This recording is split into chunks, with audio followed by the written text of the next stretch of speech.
Hi guys, Bill the Appraiser here with a new episode of All About Appraisals.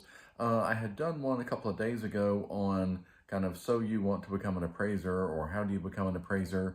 And so that was kind of part one, and this is really going to be kind of part two. Now that you're an appraiser, what to expect. Here on this channel, I try to provide information that I think is useful to lots of people.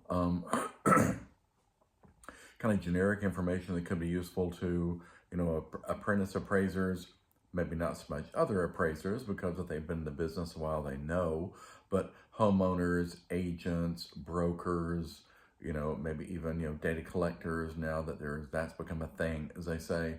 And so, just wanted to put this out there. And, there are some people out there that like the idea of becoming an appraiser, and we just did the first video. And now here is kind of part two of that video. So what to expect? Okay. So as a new appraiser, what do you expect? Keep in mind that if you stop and think about it, you are a newly licensed appraiser, but you have been doing this work for some period of time. In all likelihood, at least 1 year, if not 2 years or more. As I mentioned in the last video, the process, depending on the state, it's a minimum of 1 year, maximum of 5 years.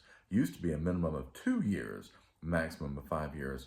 They've since, sliced those requirements in half, basically, at least in my state. And so it doesn't really take as long to become an appraiser, which on one hand, that's good, as long as you can, assimilate all the information that you need to know in that year as opposed to the 2 years. But since you've been an appraiser and doing appraisal work for over a year, in all likelihood, you have an idea. You've gone on many inspections with your supervising appraiser, and so you know what happens. You go to the home, you greet the homeowner, tell them who you are, maybe give them a business card. You explain what's about to happen. You go in, do your thing, measure on the outside, then measure on the inside, and for the second floor and above, and you take photos, et cetera, et cetera. But other than that, what's going to happen now? I've got a little bullet list here of about 10 points, and so forgive me for glancing down at that on occasion. So some of these ideas that I'm passing on are things that I just think are good ideas. And needless to say, a topic like this could go on for video after video after video, and I may do another video after this to go along with this because there is so much info. But one thing I would suggest is if you aren't already a member, I would suggest becoming a member of a couple of Facebook pages. I won't list the names, but all you have to do is kind of check on Facebook and you'll find there's multiple pages, of course, but there's a couple that are really big, and I would join those. One, just to read the information that's out there because you're getting instant access to hundreds, if not thousands of appraisers.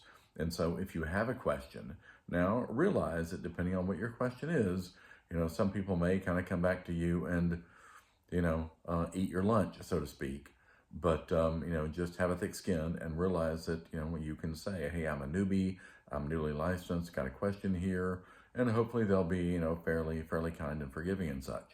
But I would definitely join those. By the same token, your state probably has a group of licensed appraisers, and they're, depending on the size of your state, they have probably several groups that meet usually on a monthly basis and have lunch somewhere, talk about, current topics. I know there's a president, vice president, all that. And so, that's probably a good group to become a member of. And, I know it's kind of like, oh, wow, I'm going to be busy. I won't have time. You really need to take the time to do that because it's good to network. It's good to meet other people. It's good to meet other appraisers. And two, because at this point, you probably know this, that in most MLSs, they put the name of the appraiser who did the appraisal for that property. And so if you ever have a question, you can always contact that person. And if you are a member of these groups, then you may end up knowing some of these people personally. And so it's a whole lot easier to reach out to that person and say, hey, good to see you at the meeting the other day. Got a question about one you just did, saw that you did it in the MLS. Here's my question. What about this? What about that? What about the other? So, it's always good to network, always good to be part of those organizations. Once you kind of, get the license in your own name, you kind of have to decide how you want to do things as far as your schedule goes. I know some appraisers, maybe they only inspect on Monday, Wednesday, Friday, or they only inspect Tuesday, Thursday, and on the days that they don't inspect, they're working on reports in their office. That's a possibility. I know some appraisers who maybe they appraise 7 days a week. Maybe they don't ever do an appraisal, do an inspection on a Sunday, but maybe they would be open to doing an inspection on a Saturday. I know some appraisers who, because of the way their job works, they can't do inspections during the week, or maybe they have a regular job, but they're a part-time appraiser, but they do inspections on Saturday or maybe even Sunday, who knows? Um, so you kind of have to decide, what is your schedule going to be like? Are you going to be, almost a 24/7 kind of person, or are you really going to kind of try to keep it to, 7:30 in the morning to 5:30 in the afternoon, and that be it? Not work much on weekends if you can avoid it. So, that you kind of have to make that decision. You can see how your supervising appraiser did it, and how you like that or didn't like that, and maybe you want to tweak that schedule a little bit to suit your own schedule. So keep that in mind. Think about that as you're moving forward. I'm just looking down here again. Yeah, as well as along with when you're going to work. Is it Monday, Wednesday, Friday for inspections, Tuesday, Thursday for office days, or vice versa? Going to work both days of the weekend, no days of the weekend, etc. Along with that, you also have to decide, depending on the kind of work you did with your supervising appraiser, are you going to limit yourself to strictly to lender work, rather? Are you going to do exclusively lender work with working directly with lenders and potential AMCs, or are you going to mix it up a little bit and do lender work as well as non-lender work? The non-lender work being, for individuals or private appraisals, and that is of course a different form. So make sure you use a different form if you do that. And, that would be things like divorce, potentially probate, people that just want an estimate of value before they put something on the market, that kind of thing. So, in those type of situations, sometimes those people may want an inspection on the weekend, because they work during the week. They might want you to come on Saturday, even Sunday. Personally, don't know that I've ever done many inspections on Sundays. I'm sure on rare occasion I've probably gone and done something that was vacant, or things that were just drive-bys, or things that were just land. I might go and get some land photos on a Sunday maybe. But anyway, up to you to decide what your schedule is going to be like. So moving on here, I think I'm down to about point number 5 now. Yeah, you would know about this because you spent the last year being an appraiser, being an apprentice appraiser with your supervising appraiser, but you really can't discuss value either before or after. And the reason I say that is because you've been on inspections with your supervising appraiser. You know how sometimes homeowners will kind of broach that conversation with, well, an appraiser, an agent told me that we can get $450 for this every day of the week, kind of thing. So you need to come up with your own response to that type of comment from a homeowner. Now whether you just shoot it down, which I would not advise. Typically I say something like, well, how agents do things are a little bit different than appraisers do things. And so, just to keep that in mind, kind of thing, you really can't go into detail. Again, every appraisal has an intended user and an intended use. And, the use is usually either, refi, purchase, HELOC, that kind of thing, or just estimate of value if it's a private appraisal. And of course, then it could be a purchase. And so, you need to keep that in mind, as well as the intended user. The intended user is generally, the entity that engaged your services, typically a bank or a credit union. And so you can only discuss that appraisal with that entity. So the homeowner, as much as they don't understand it, is not that entity. So, you really can't discuss it with them. You can discuss certain factual type things. Otherwise, you kind of have to redirect them back to whoever their lender is, and they can address those things. Particularly if, a homeowner contacts you and says, well, you got this wrong, got that wrong. I do have a disposal. I don't have a disposal. My garage is 2 car, not 1 car, etc. You can't just make changes and then send a revised report to the homeowner. That has to go back through the lender. If it came to you through an AMC, it has to go back through the AMC. You're just not allowed to do that. And so as gently as you can, you need to make that known to them.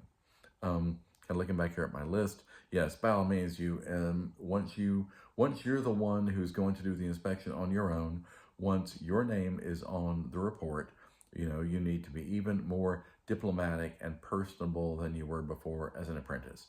That's just my personal take. Other appraisers may not agree with that, but I'm a big believer in the golden rule: do unto others. And it never hurts to take your time with people. It never hurts to let them feel like they have been heard, to let them feel like they have been listened to, or to let them know that they have been listened to.